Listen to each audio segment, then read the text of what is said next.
তো দাদা সবাই কেমন আছেন? ভালো আছেন? তো আবারও আজকে মুড়ি খাওয়া হবে, কারণ মুড়ির প্রতি একটা আকর্ষণ আলাদাই। তো টমাটোর নিয়ে নিয়েছি, আচার নিয়ে নিয়েছি, কাঁচা লঙ্কা একটা দুটো পেকে গেছে, তো দুর্গা চানাচুর, পেঁয়াজ, ঝুরি ঝুরি চানাচুর রয়েছে, তারপরে এই প্রাণের মুড়ি। তো এখানে প্রাণের মুড়িটাই পাওয়া যায়, তো আলাদাও একটা পাওয়া যায়, তো সেটা অতটা ভালো নয়।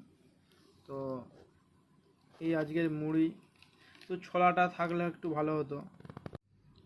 তো বাঙালির মুড়ির প্রতি একটা আলাদাই ভালোবাসা রয়েছে।